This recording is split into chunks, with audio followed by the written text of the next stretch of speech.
Bonjour à toutes et à tous, bienvenue sur ma chaîne Jolto Comics. Aujourd'hui, nouvelle vidéo où je vais vous parler des Batman Chronicles et en particulier de l'année 1989. Donc comme à notre habitude, ce n'est pas la première vidéo que je fais au sujet de cette collection et de cette série Batman en particulier. On l'avait déjà vu ensemble l'année 1987, année charnière pour le personnage de Batman, avec le récit Batman Year One de Frank Miller, qui a relancé la série après l'Event Crisis on Infinite Earth. Nous avons vu également ensemble l'année 1988, avec ce drame majeur pour Batman qui est la mort de son Robin Jason Todd. Et on va voir ensemble donc l'année 1989. L'année 1989 va être également une année charnière. Pas forcément dans les comics, mais hors comics, avec cette fameuse Batmania liée à la sortie du film de Tim Burton, Batman, durant l'année 1989. Et on va voir que ça va un petit peu, eh bien, être un sujet important dans les séries qu'on va évoquer ensemble. Comme d'habitude, donc pour la numérotation des séries, on va avoir 2 volumes concentrés sur la série Batman classique, qui vont être le volume 1 et volume 2 de l'année 1989, et le 3e volume concentré sur les numéros de Detective Comics. On va voir ensemble les 2 premiers volumes premièrement, avec ce premier volume, donc numéro 1 de 1989. On va regarder ensemble le sommaire, comme habituellement. On va voir plusieurs auteurs œuvrés dans la série Batman en 1989. Jim Starlin, James Owsley, John Byrne, Kevin Doley, Marv Wolfman et Dennis O'Neil. Et au dessin, on va retrouver également Jim Aparo, Michael Baer, Malcolm Jones III, Pat Brotrick et Jerry Ordway. Dans ce premier volume est rassemblé les numéros de la série Batman allant de 430 à 439. Nous allons avoir également l'adaptation officielle du film Batman en comics, scénarisé par Dennis O'Neil et dessiné par Jerry Ordway.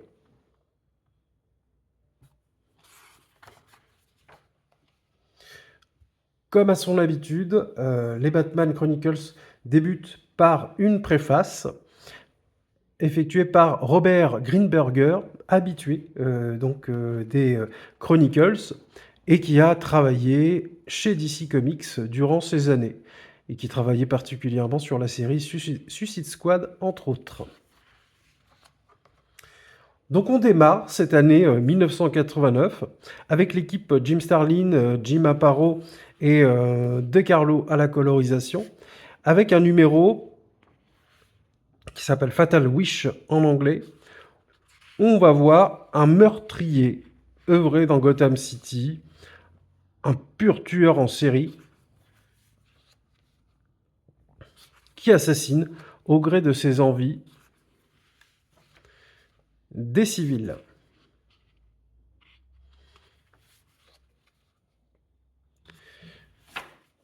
Une histoire intéressante, une histoire classique, mais qui fonctionne bien, toujours avec cette équipe, Jim Starlin et Jim Aparo.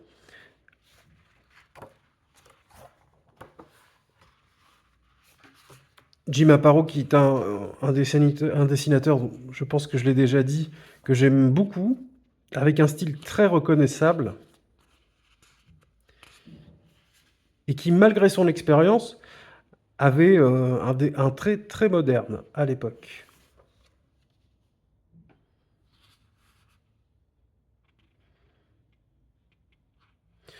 Nous avons ensuite un extrait du courrier des lecteurs concernant le numéro 433.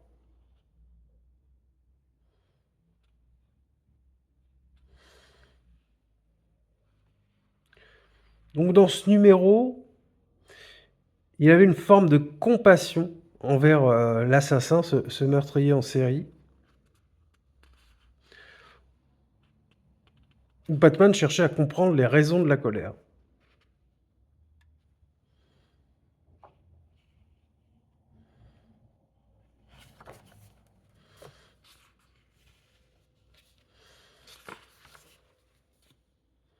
Ensuite, nous avons le numéro 431, qui ici va être scénarisé par James Owsley, mais toujours Jim Aparo au dessin.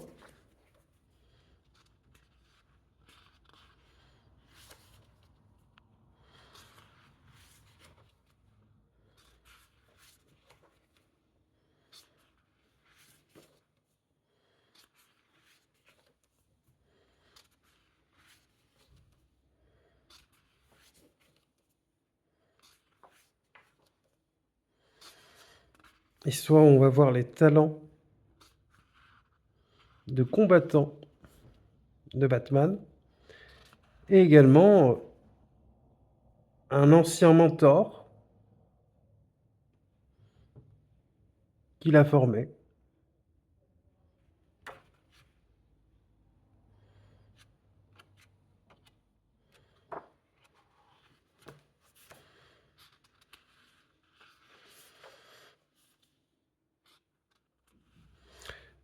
Donc Jim Owsley va continuer quelques numéros également avec ce numéro Affaires classées.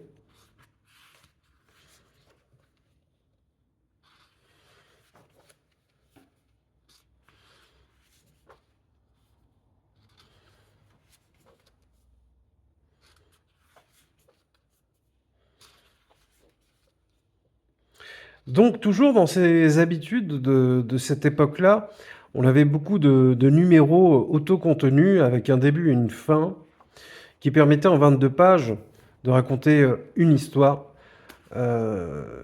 Donc à l'époque, bien sûr, l'influence de Year One a fait que les numéros qui sont suivis avaient un ton plus sombre que dans les années précédentes.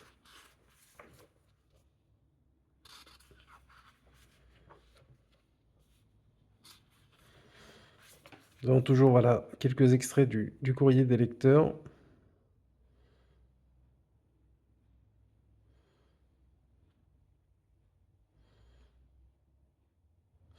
On sent que dans cette année 89, dans le début de cette année 89, dans la série Batman, qu'il y a un impact majeur de la mort de Jason Todd.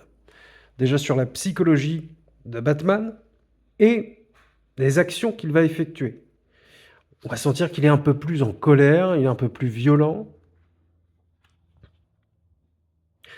Et ça va être en filigrane sur tous les numéros de la série Batman dans l'année 89. Là, on va avoir donc une mini-série, The Many Days Death of the Batman, avec John Byrne au scénario, Jim Aparo au dessin, et De Carlo à la colorisation. Là, on va avoir un petit peu le premier morceau de viande rouge dans cette mini-série de cette année 1989, où on va voir qu'il va y avoir que Batman va mourir. On voit l'image ici. Hein.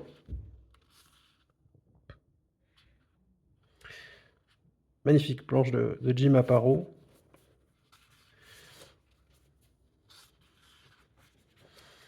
Donc Batman est mort. Est-ce le vrai Batman? On voit cette une de Gotham News. Tous les ennemis de Batman un peu en colère que Batman soit mort. Peut-être qu'ils auraient aimé le tuer eux-mêmes. Donc là, on a une partie de ce numéro qui est totalement muet. Et on voit les réactions des différents protagonistes, antagonistes de cette ville de Gotham. Dick Grayson, bien évidemment, très touché. Premier numéro de cette mini-série en 3, assez marquante. Parce que finalement, tout le monde est sous le choc de cette annonce. Et on va voir très vite que Jim Gordon va aller voir le cadavre de ce Batman. Et ça cache on se rend compte que c'est pas Bruce Wayne. Et on se rend compte que ça va pas être le premier meurtre d'un Batman au fil des numéros.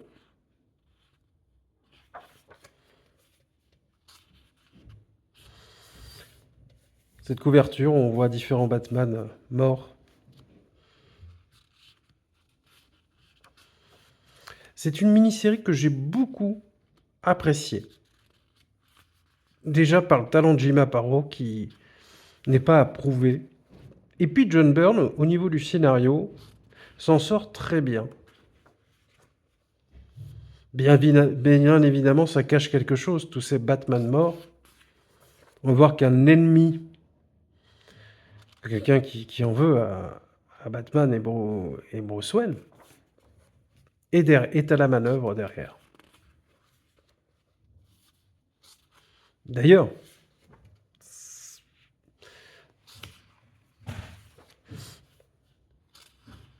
cette personne qui tire les ficelles ne sait pas forcément que Bruce Wayne est Batman. Et c'est ça qui est très intéressant aussi.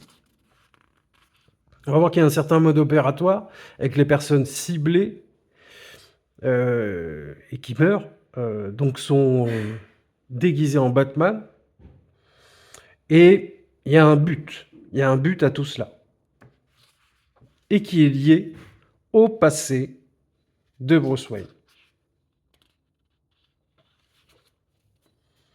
Donc, hyper intéressant, j'en dis pas plus pour pas spoiler, mais moi c'est une mini-série que j'ai trouvée extrêmement solide. Au niveau scénario, John Byrne s'en sort très très bien.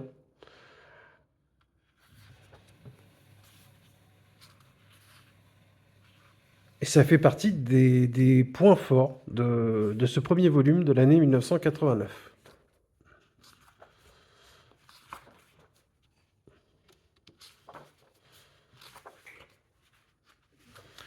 On va avancer un peu sur cette année 1989 avec l'annual, donc et ensuite après cette mini-série de John Byrne, on va avoir un texte éditorial de Robert Greenberger qui parle de l'arrivée de John Byrne sur la série Batman et de cette mini-série.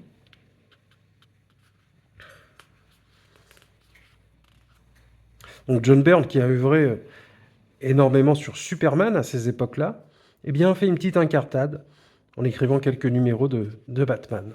Et il s'en sort très très bien. Il s'en sortait vraiment très bien à l'époque. Malheureusement, on ne l'a pas vu beaucoup sur ce personnage. Ensuite, on va avoir l'annual de 1989 avec James Owsley au scénario, Michael Baer au dessin et Grey Morrow à la colorisation.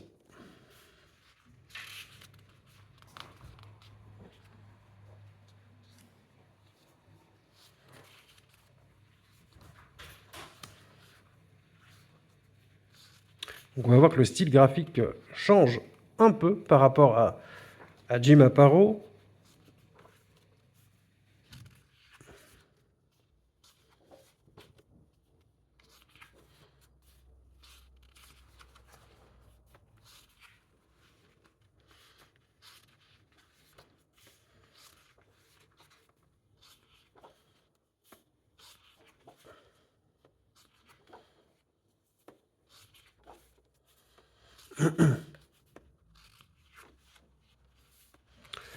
Annual plutôt intéressant.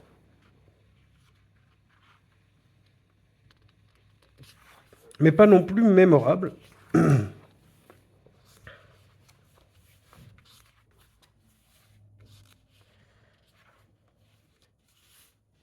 Et ensuite, un autre gros morceau de cette année 1989 dans la série Batman, c'est Batman Year 3.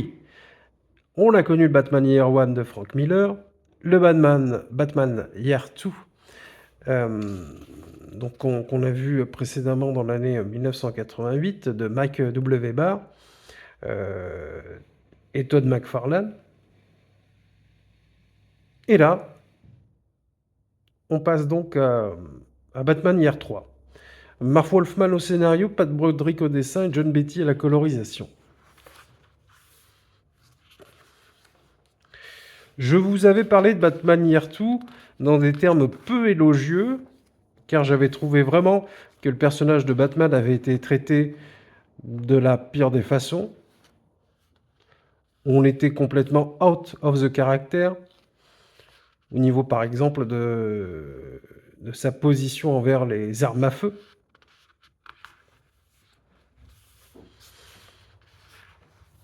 Et Batman Year 3 va plutôt se concentrer sur Dick Grayson et son passé douloureux avec la mort de ses parents. Lui, un enfant du cirque et dont ses parents acrobates ont été assassinés par un criminel du nom de Zuko, qui a proposé,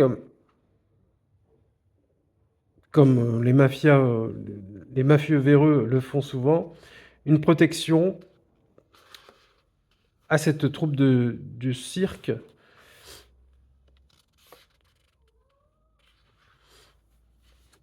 en retour d'une rétribution financière.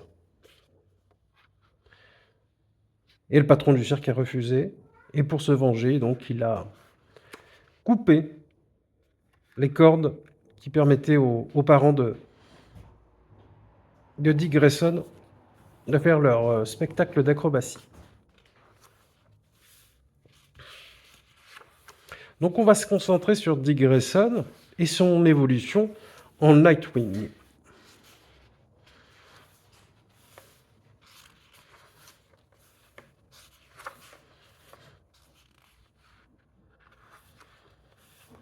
Et ses premières années d'apprentissage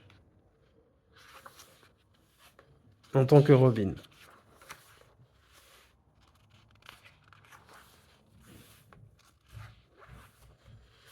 Il va y avoir bien sûr cette volonté de vengeance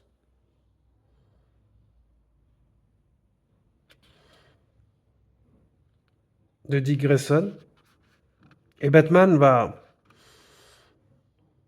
bien sûr le convaincre de ne pas céder à une vengeance violente envers le meurtrier de ses parents.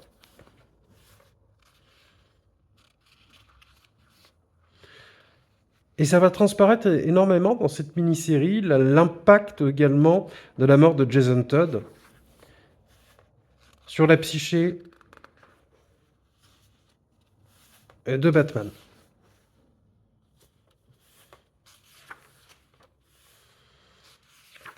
Donc comme je l'avais évoqué, il est beaucoup plus violent, beaucoup plus radical. Il a perdu une part de lui-même. Et Dick Grayson va être là pour être son acolyte à nouveau en tant que Nightwing.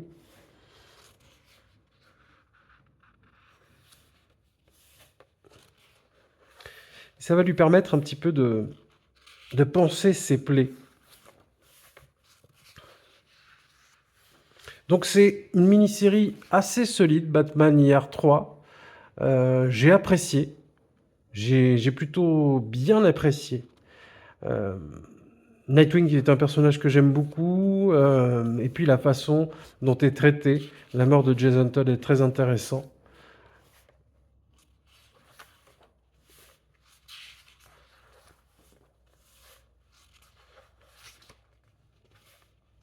Et au niveau du dessin, ça marche plutôt bien également. Voilà pour Batman Year 3. On va avancer un petit peu dans cette année 1989 avec un sujet très important. Donc là, on voit un édito de Robert Greenberger concernant donc Wolfman et Perez qui adorent Dick Grayson. En effet, Dick Grayson, donc alias Nightwing, chez les Teen Titans, et Marv Wolfman et George Perez ont créé cette équipe des Teen Titans.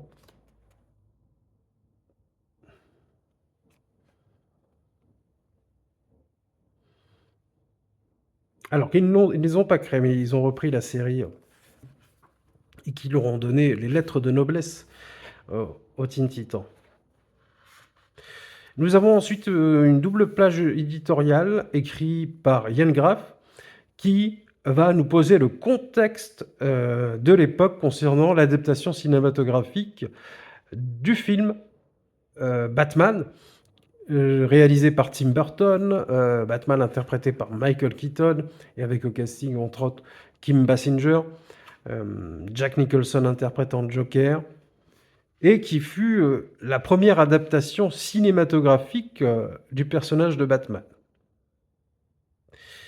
qui a marqué l'époque et qui a fait que, même si Superman a été le premier super-héros avec Richard Donner, qui a permis en 1978 eh bien, de donner vie à ces personnages de papier sur grand écran, Batman est la première adaptation d'un super-héros avec un ton sombre.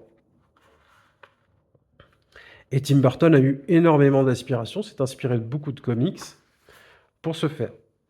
Et là, nous avons donc un numéro qui va reprendre la trame, qui va être l'adaptation officielle du film Batman, et qui va être scénarisé par Denis O'Neill et Jerry Ordway au dessin. Alors bien sûr, ils vont prendre le scénario, même s'il y a une histoire du fait que le scénario initial, donc qui est adapté dans ces pages, n'est pas le scénario qu'on voit sur grand écran. Bien sûr, dans le cinéma, il y a quelquefois des changements, mais qui sont assez minimes, parce que la trame générale du film Batman est très bien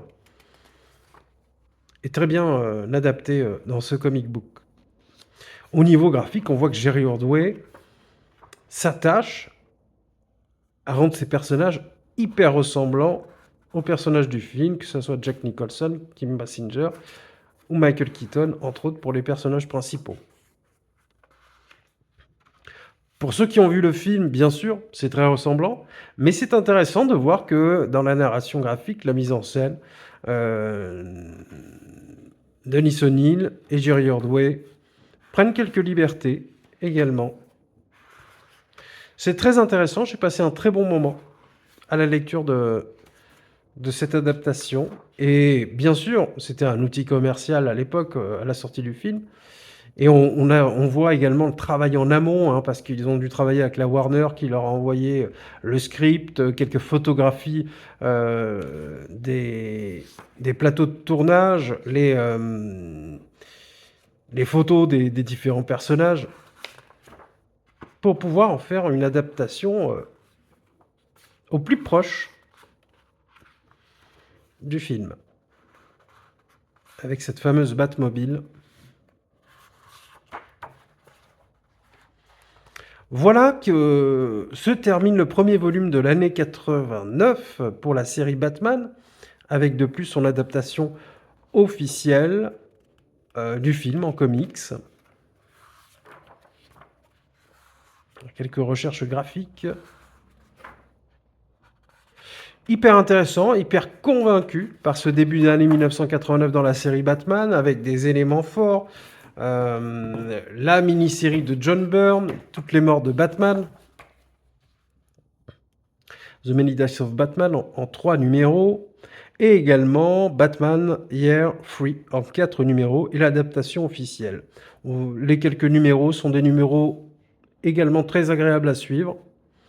Donc c'est un début d'année très solide dans la série Batman. Et ça nous permet d'enchaîner, parce que là, on avait les premiers numéros qui nous emmenaient jusqu'au 439, donc septembre 1989. Donc on va voir la suite. Alors je vois qu'on est déjà à 24 minutes d'enregistrement. Je prends le temps. On prend le temps, il n'y a pas d'urgence. Après, alors là que je suis sur le volume 3, on va passer plutôt au volume 2 de 1989. Voilà, ce type de format est fait pour prendre le temps. C'est des volumes qui sont plutôt sortis il y a un certain temps. Et qui vous permet de voir un peu le contenu des séries de l'époque.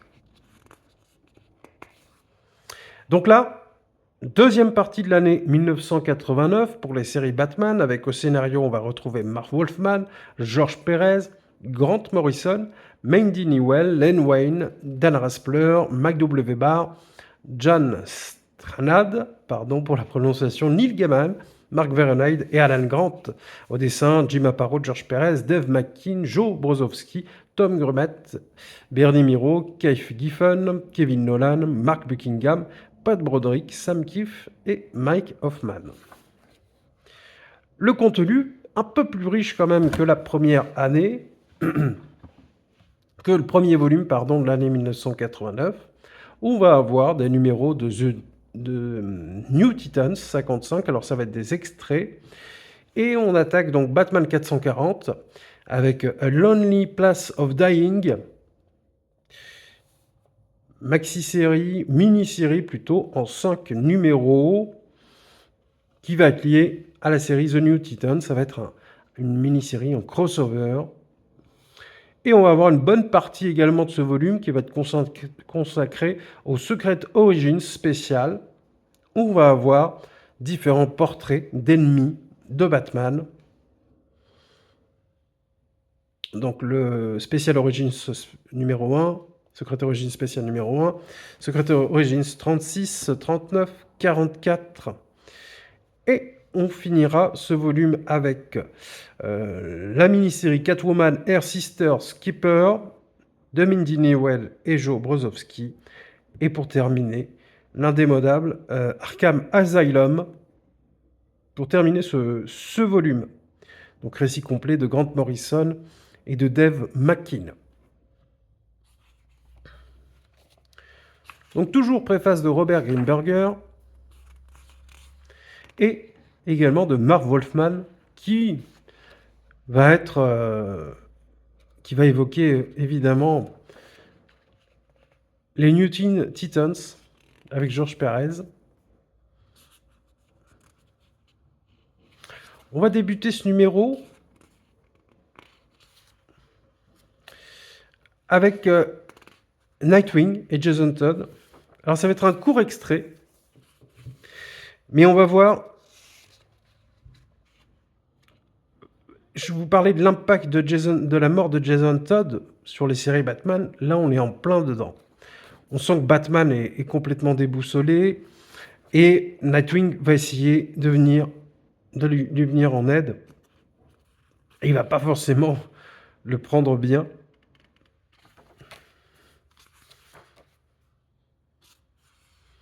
Et donc, ça va nous faire débuter cette mini-série, Les morts et les vivants, A Lonely Place of Dying, débuter. Donc par ce numéro 440. Marv Wolfman au scénario, et George Pérez également au scénario, Jim Aparo, et Mac DeCarlo au dessin, et Adrian Roy aux couleurs.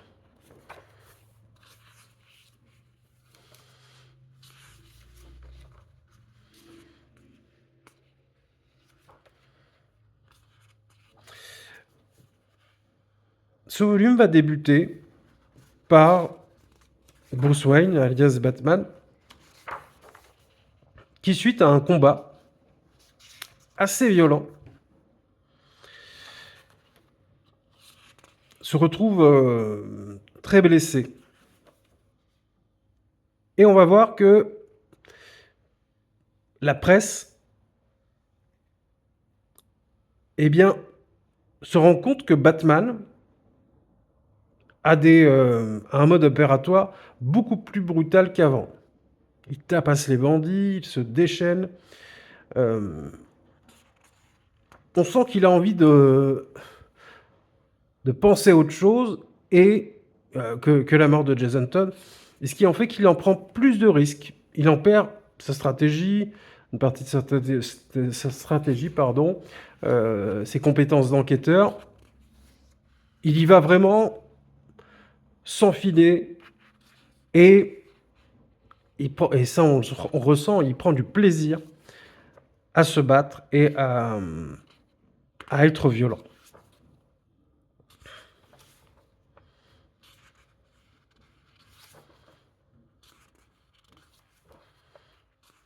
Donc les New Teen Titans vont être importants également dans ce numéro, parce qu'on va voir eh bien, une sorte de nouvelle origin story pour Dick Grayson. Il va revenir plutôt aux sources, parce qu'on va le voir tout grand revenir au cirque. Et il va enquêter sur la mort de ses parents. Et il va être aidé par Batman, bien sûr, mais surtout par un nouveau personnage qui va faire la rencontre de Dick Grayson dans ce numéro.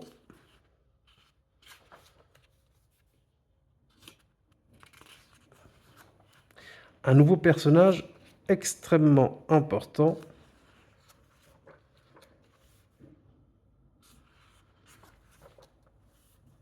Pour l'histoire de Batman.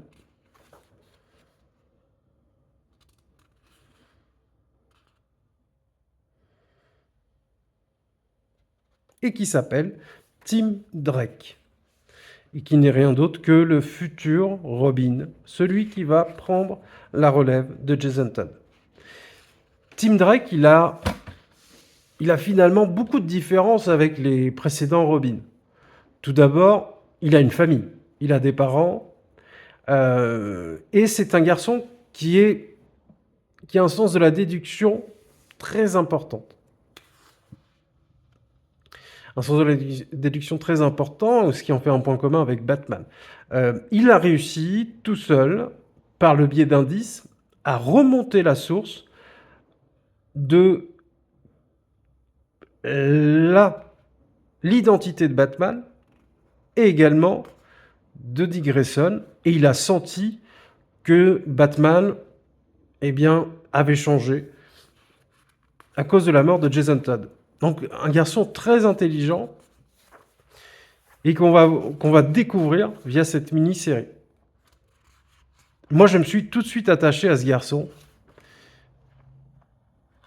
qui, de plus d'être intelligent, lui veut vraiment être Robin pour compléter Batman, car Batman sans Robin n'est plus le vrai Batman. Et il a conscience de ça, et il va en faire...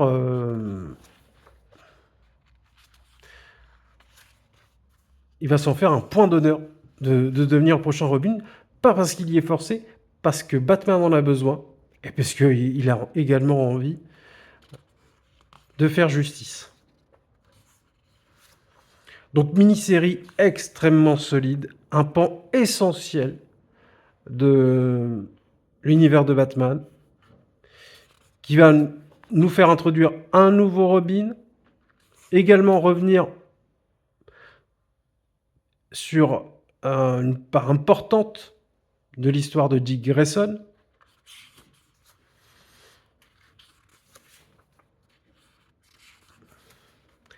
Et là, on va voir les conséquences, bien sûr, de la mort de Jason Todd pour Batman.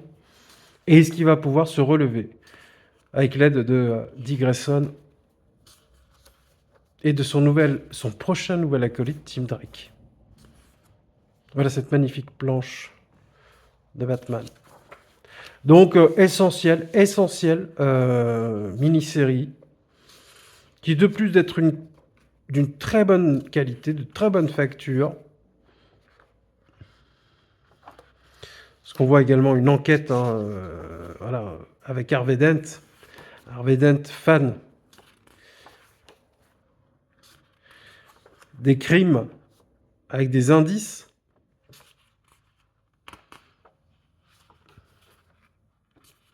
Donc très riche, beaucoup de choses. Et j'ai adoré. Vraiment, j'ai adoré cette partie.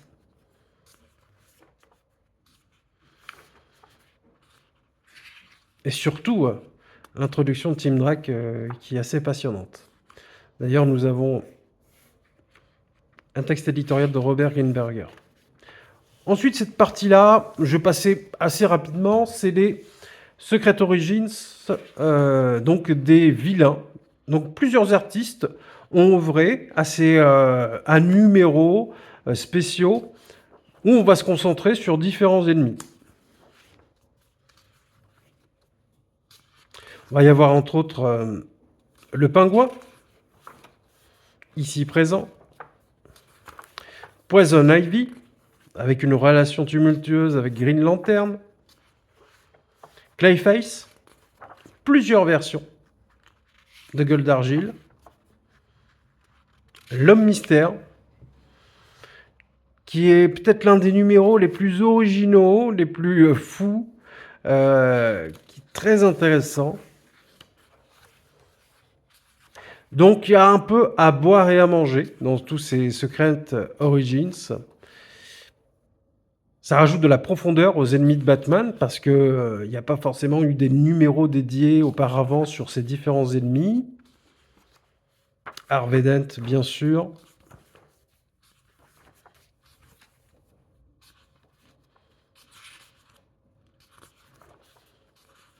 À ce numéro, avec Green Lantern et Poison Ivy.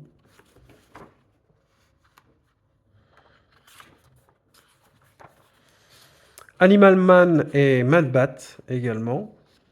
Donc on va voir les origines de Mad Bat. Très intéressant également.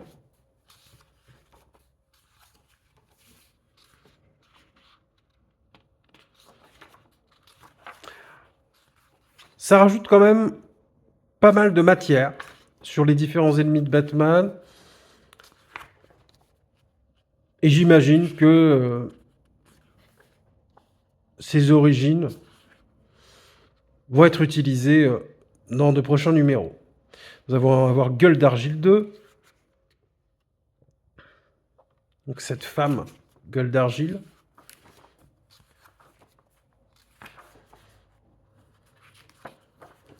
Alors Gueule d'Argile 3 plutôt, c'est la femme, hein, oui, Gueule d'Argile 2. Qu'on va évoquer ensemble sur la partie Détective Comics de 1989. Est-ce qu'il y a un lien Gueule d'Argile 3. Voilà, c'est celui-là. Donc oui, la femme, c'est bien Gueule d'Argile 2. Je mélange mes pinceaux, je crois, au niveau des Gueules d'Argile, parce qu'il y en a de nombreux. Mais on va y revenir ensuite. Donc c'est néanmoins très intéressant. Et puis on va arriver sur la mini-série Catwoman Air Sister Keeper de Mandy Newell.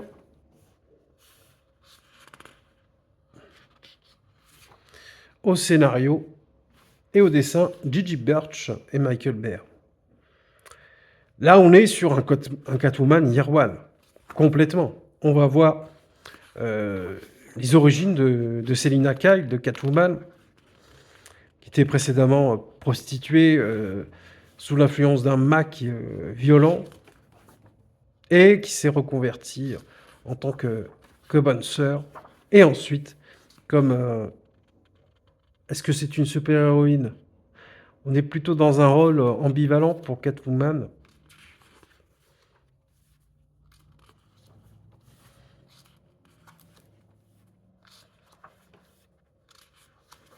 Très intéressant, très intéressant.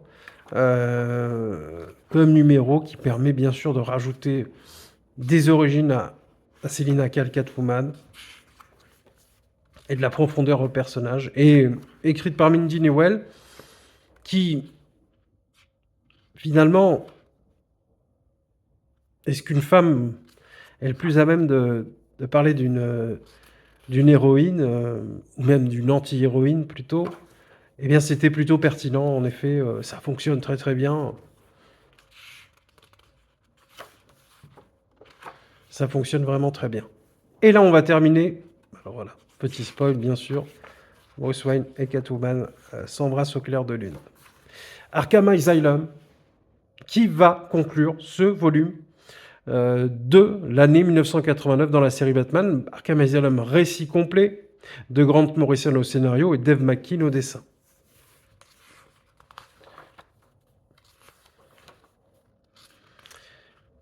Arkham Asylum, c'est un monument des comics. Pour quelle raison? Car dans sa narration graphique, dans son histoire, c'est un ovni. C'est du jamais vu dans le comics mainstream. Tout d'abord, le premier point, c'est Dave McKean. Dave McKean, artiste britannique, qui est plutôt un artiste, artiste. Il, peint des tableaux, il utilise énormément d'outils graphiques pour ses œuvres. Il va passer, de la photographie au photoréalisme, au crayonné, à de la peinture, avec différentes techniques et qui fait de ses œuvres, quelque chose d'hyper singulier, d'hyper original, qu'il est le seul à pouvoir faire. Arkham Asylum, c'est une plongée dans la folie, c'est une plongée dans l'asile d'Arkham, où Batman va devoir s'y rendre, et finalement, il va s'y rendre, mais c'est un piège pour lui. Les ennemis de Batman vont en profiter pour un peu, eh bien, faire rendre compte à Batman qu'il est comme eux, qu'il est également atteint d'une certaine folie, que c'est un sociopathe, un schizophrène, et qu'il n'y a que très peu de différence entre eux et lui. C'est psychologiquement un titre qui laisse pas indemne, parce que ce mélange de scénarios alambiqués, un peu empoulés, et ce travail graphique de Dave McKean, il y a un côté fascinant de suivre cette histoire. C'est une histoire qui rentre dans la tête et qui reste et qui marque au fer rouge. Pour ma part, moi je l'avais déjà lu à l'époque et le fait de le relire, c'était encore plus appréciable parce qu'on voit plus de détails concernant cette histoire. C'est vraiment une expérience de lecture, une expérience graphique et de sensations.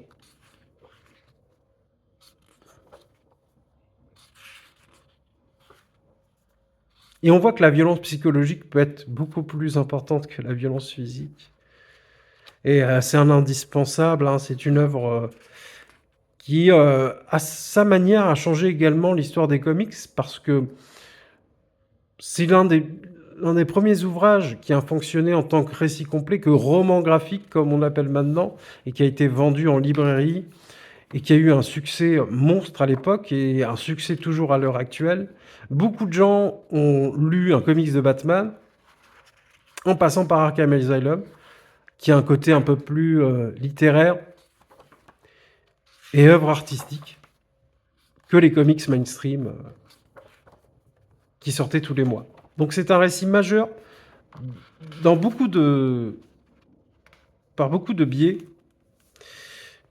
Et là, on a cette postface qui est hyper intéressante de Karen Berger, changer la face des comics, où on voit comment elle a recruté Grant Morrison et Dave McKean, elle, à l'époque, qui travaillait chez DC, avant d'œuvrer sur Vertigo, et qui cherchait une équipe artistique capable d'écrire sur du Batman ou d'autres récits de chez DC. Donc on voit qu'elle a eu des échanges avec Neil Gaiman pour lui proposer une histoire sur Black Orchid. C'est Neil Gaiman qui l'a proposé à Karen Berger, et qui se renseignait également sur la possibilité de faire une série sur Sandman. Et on saura quelques années plus tard eh bien, le succès qu'il aura avec cette série. Hyper intéressant. Et on voit également que il y avait un script de Grant initial. Le script de Grant initial n'était pas découpé de cette manière, et c'est Dave McKean qui, finalement, avec son travail artistique, eh bien, a permis de rajouter des pages, et au final 128 pages. Et donc, début décembre 1989, Arkham Asylum fut enfin publié. Ce fut un énorme succès qui batta des records de vente impensables de nos jours.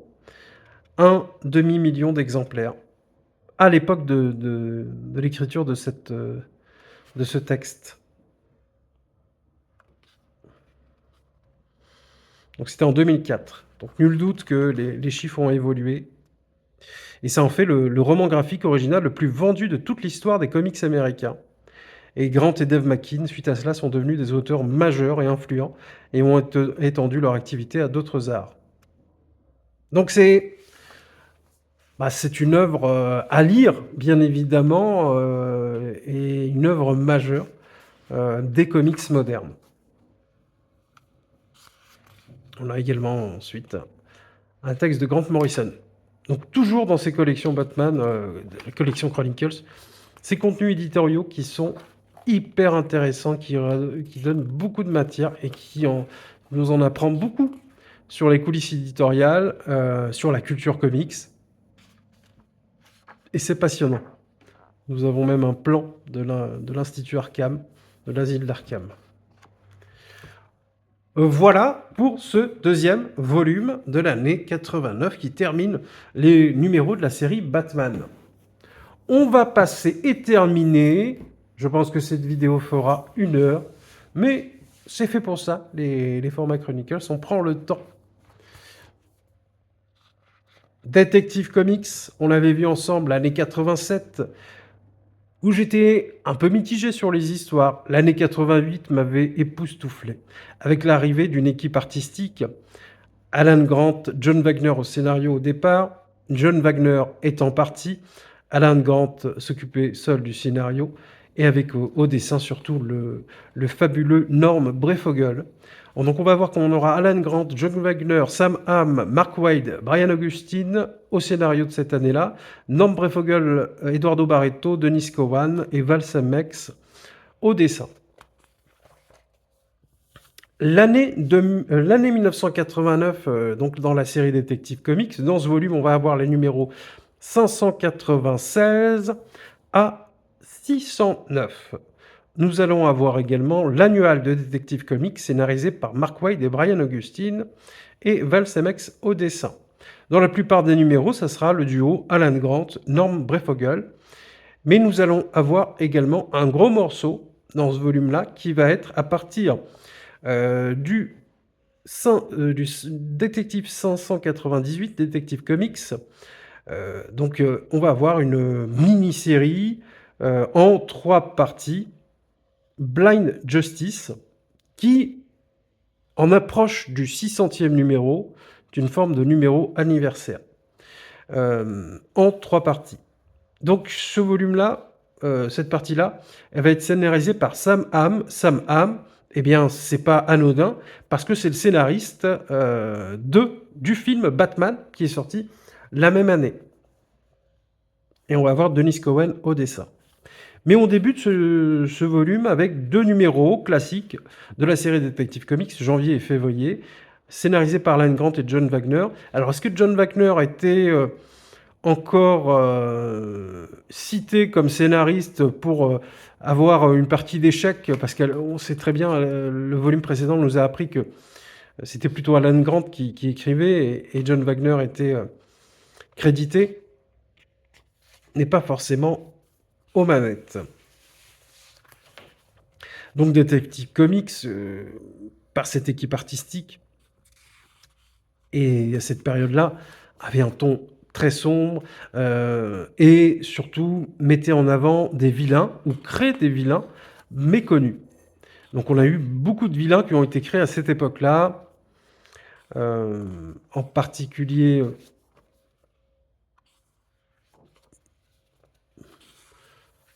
Anarchy, qu'on va voir à la fin de ce volume, le ventriloque,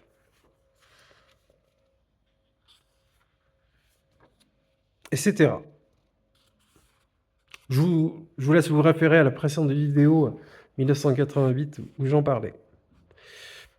Donc on commence avec 2 numéros plutôt sympathiques, hein, toujours dans la même veine que l'année 1987. Alors c'est Eduardo Barreto au dessin. C'est pas de la même trempe que Norm Breyfogle, mais il s'en sort très très bien.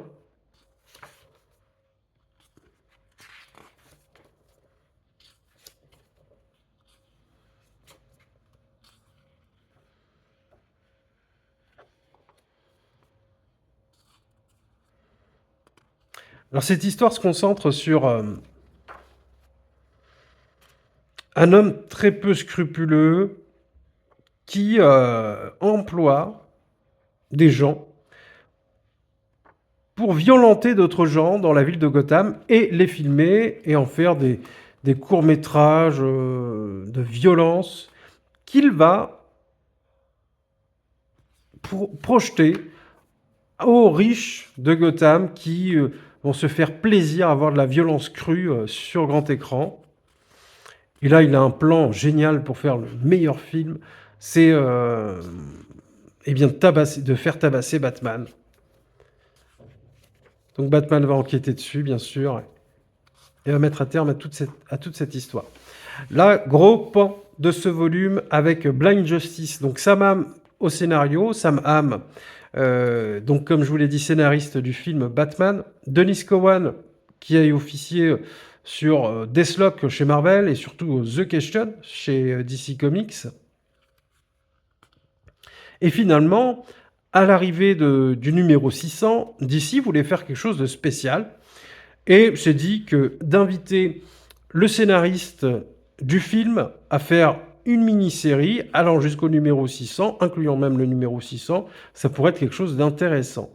Sam Hamm a trouvé le temps de scénariser ces numéros, malgré que ce soit un scénariste de cinéma, mais il y a eu une grève des scénaristes à l'époque, ce qui lui a permis d'avoir le temps d'écrire le scénario de ce Justice aveugle, avec Sam Hamm au scénario, Denis Cowan au dessin, Dick Giordano, assisté de Frank McLaughlin au dessin également.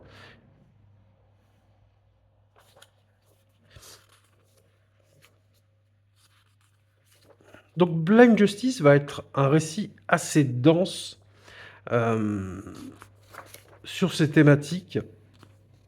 On va voir que la façon de scénariser de Sam Hamm par rapport au numéro de l'époque, eh bien, est assez différent. On sent que c'est un scénariste pas habitué aux comics. C'est la première fois qu'il écrivait un comics d'ailleurs, mais il s'en sort pas trop mal. Justice aveugle va raconter déjà une lutte de Batman avec des êtres qui vont être contrôlés à distance. Un scientifique a créé une machine qui permet de contrôler des gens à distance et de pouvoir en faire leurs marionnettes et finalement sans se salir les mains. Il va avoir affaire à l'un d'entre eux où le combat va être rude et âpre. Et en parallèle, on va voir également un homme et sa sœur qui vont avoir qui vont être des personnages assez importants dans cette histoire.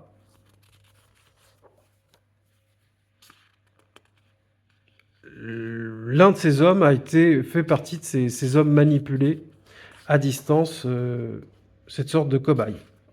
Et puis sa sœur essaie de le retrouver car il a disparu de chez elle. Et finalement, tout ce petit monde va se retrouver chez Bruce Wayne, chez Gotham. Il va y avoir une petite relation amoureuse naissante entre Bruce Wayne et la sœur de cet homme. Désolé, j'ai oublié le nom. Et puis ça va être une enquête. On va voir que Wayne Tech va être complètement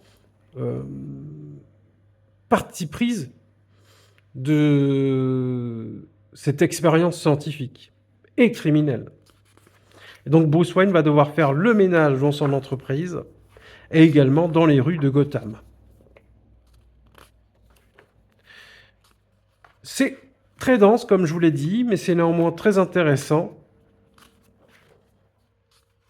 Et on va avoir également pas mal de pages d'hommage de différents artistes qui vont parler de leur rapport à Batman. On va voir Terry Gilliam, Mark Evanier.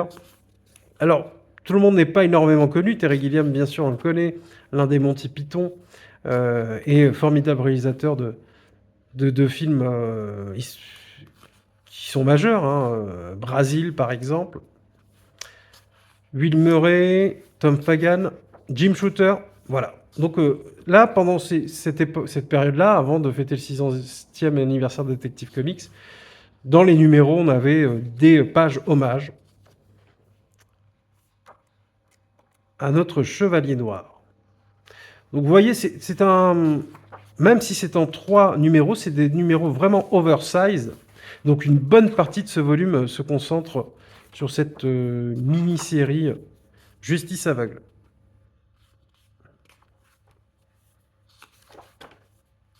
Adam West aussi va faire sa dédicace. Stan Lee.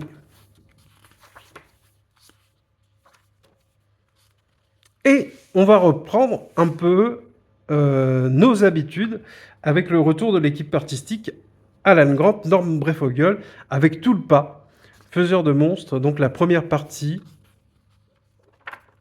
ça va être un arc en 3 numéros, il me semble. C'est bien ça.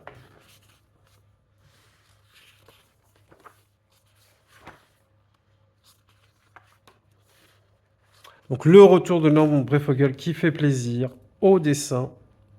Et là, je me rendais compte qu'il avait quand même un sens du découpage qui était hyper original, de mise en scène.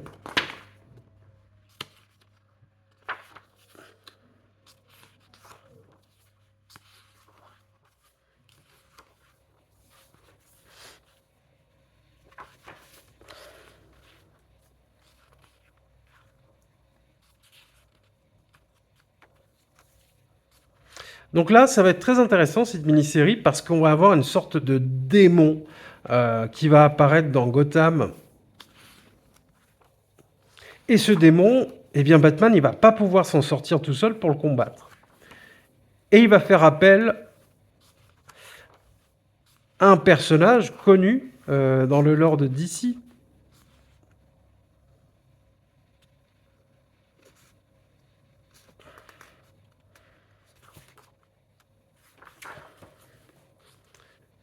Dont j'ai oublié le nom, mais qui se transforme en un démon qui s'appelle Etrigan. Donc Jason Blood, voilà, il s'appelle Jason Blood.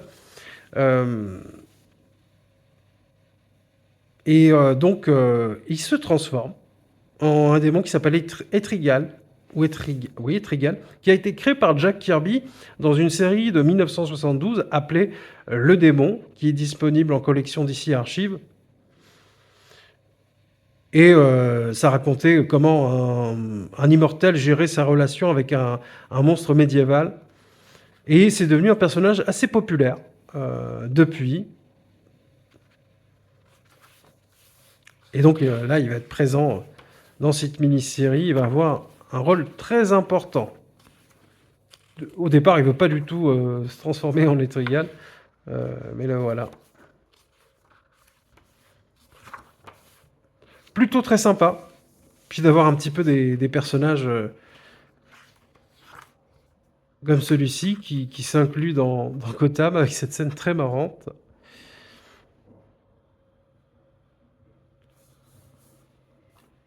Très très marrante.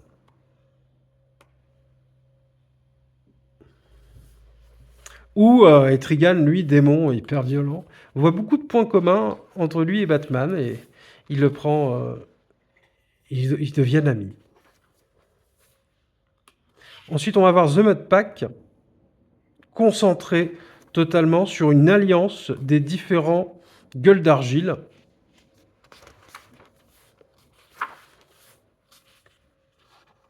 Alors, gueule d'argile, il y a eu plusieurs itérations.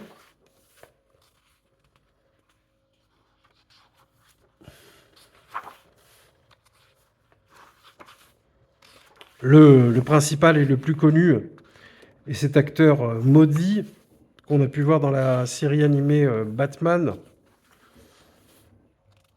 Mais il y en a eu d'autres. Donc Gueule d'Argile 4, qui est une femme.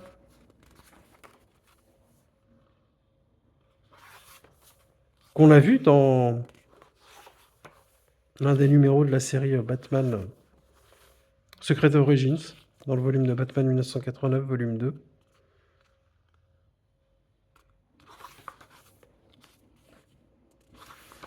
Donc, il va y avoir vraiment une enquête. Et puis les gueules d'argile ont ce talent-là d'être métamorphes et de se transformer en Batman et en d'autres personnages. Et donc l'impact de Jason Todd va encore être présent dans ce numéro où on va voir toute la tristesse de Batman face à cette vision de Jason Todd en revenant à la vie. Sous, bien sûr, ce n'est pas lui, c'est Gueule d'Argile, 4 en l'occurrence. Donc Basil Carlo, la première Gueule d'Argile, cet acteur maudit, qui est un peu le cerveau de cette bande.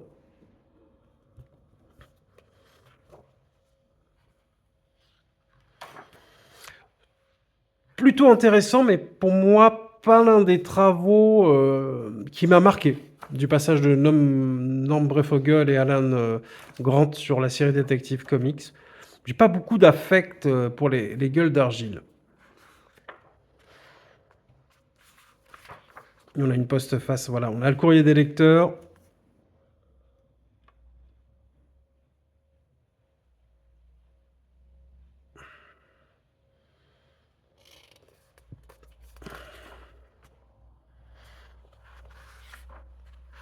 Et on va passer à peut-être le meilleur numéro pour moi de cette année 1989, série Batman et Detective Comics confondus. C'est cette partie qui va se centrer sur un ennemi qui s'appelle Anarchy. Alors, je vais vérifier si c'est une mini-série. Oui, tout à fait, en 2 parties, 608 et 609. Anarchy, une création d'Alan Grant, énorme Breyfogle, un ennemi qui, au croisement de V pour Vendetta, et qui est vraiment, qui souhaite que le pouvoir revienne au peuple. Donc un ennemi anarchiste, mais qui est un justicier, et qui a des points communs en cela avec l'approche de Batman.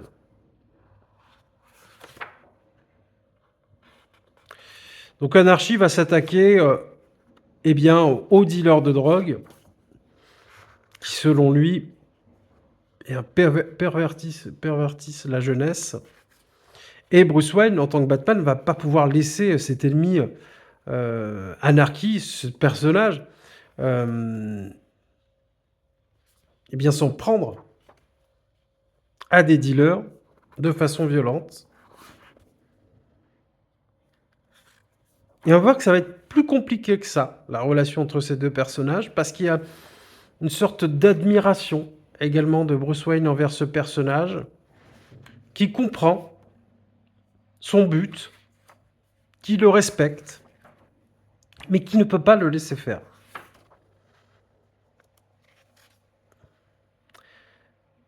C'est une création qui malheureusement n'a pas été tant utilisée que ça par les scénaristes au fil des années suite à ces créations. C'est dommage parce qu'il a beaucoup de potentiel, et puis c'est un révolutionnaire dans l'âme. Et on voit un amour très fort de ses créateurs pour ce personnage qui le disent eux-mêmes, qui est la plus belle création qu'ils aient faite dans leur passage dans Detective Comics. Je dirais pas qui sous le masque d'Anarchy, mais il faut savoir que voilà, ça a touché Batman de connaître son identité. Et on va terminer par l'annuel 1989 de Mark Waid, Brian Augustine, Val Sevex et Michael Baer. L'annuel de Detective Comics. Donc Mark Waid sur du Batman. Eh bien, c'est pas habituel, mais il s'en sort plutôt très bien dans cet annual. On va voir finalement un inspecteur qui a formé Bruce Wayne à la déduction, au sens de l'enquête, qui lui a tout appris.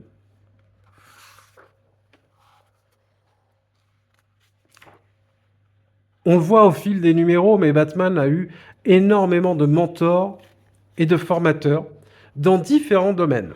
Et dans le domaine de l'enquête, il a appris énormément envers cet ancien.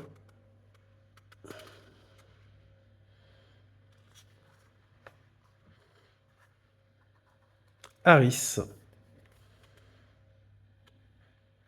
De son nom, Harris. Voilà, il y a une forme de tragédie à la fin. Je n'irai pas plus loin.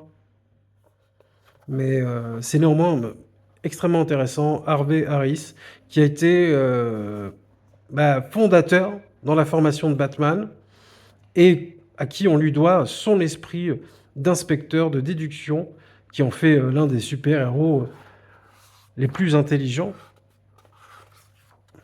et les plus perspicaces de l'univers de DC.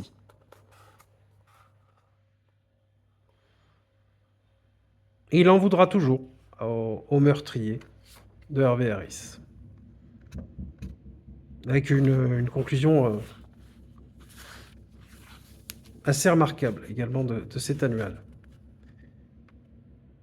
Voilà pour la présentation de ces 3 volumes de l'année 1989.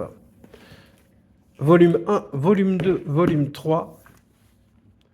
On est sur une année extrêmement solide qui, suite à l'année 1988, qui était également très solide, que ce soit sur les séries Batman et Detective Comics. Alors, quelquefois, la série, j'ai trouvé en 87 que la série Batman était au-dessus de Detective Comics, et en 88, inversement. Là, je trouve qu'il y a une régularité de la qualité des numéros entre la série Batman et Detective Comics qui est très remarquable et qui en fait l'une des années pour moi les meilleures de ce que j'ai lu. Alors j'en ai lu que 3 au complet, mais c'est hyper intéressant, c'est foisonnant d'informations, c'est hyper riche. Pour tous ceux qui sont fans de Batman et qui veulent vraiment creuser un peu plus le sillon, approfondir ses connaissances et lire les numéros, les différents numéros par ordre chronologique, comme on aurait pu le vivre à l'époque. Alors à l'époque c'était mois par mois, ou oui c'était ça, c'était en mensuel. Et là de lire tout d'un bloc avec cette continuité, ce suivi, et puis cette mise en perspective par les différents intervenants dans les contenus éditoriaux, également le point de vue des lecteurs, dans ces courriers de lecteurs, qui sont souvent très optimistes, très, très positifs plutôt, de ce que j'en ai lu sur cette année-là. C'est vraiment une collection que moi j'adore et j'affectionne. Et qui donne envie, bien sûr, d'en lire plus. Donc, ça prend, bien sûr, un peu de temps, ça ne se lit pas en un week-end. Il faut prendre le temps également de lire, de profiter des contenus éditoriaux. Là, on termine l'année 89. Il y a un volume qui est sorti pour l'année 1990. Donc, on va voir ce que va donner l'année 1990. Je reviendrai vers vous à ce moment-là, dès que j'aurai lu la totalité des volumes. Voilà pour mon retour sur l'année 1989 pour les séries Batman. Désolé pour la longueur de cette vidéo, mais c'est des vidéos, c'est vrai, où je préfère prendre le temps. Et j'espère que cela vous aura un minimum intéressé. N'hésitez pas en commentaire à me dire si vous avez lu ces volumes, qu'est-ce que vous en avez pensé, quels numéros vous ont marqué. C'est toujours intéressant de lire vos retours et d'échanger. Et nous, on se retrouve bientôt pour une nouvelle vidéo. J'espère que bientôt, on pourra traiter également l'année 1989, 89 de la série Superman. Donc la deuxième année de la partie de John Byrne. Excusez-moi pour la coquille si je me trompe d'année, mais ça sera la prochaine vidéo Chronicles. Je ne sais pas encore, mais ça arrivera bientôt sur la chaîne. N'hésitez pas à mettre un petit pouce, à vous abonner si ce n'est pas le cas. Et nous, on se retrouve très bientôt pour une nouvelle vidéo. Merci de votre écoute. À bientôt. Au revoir.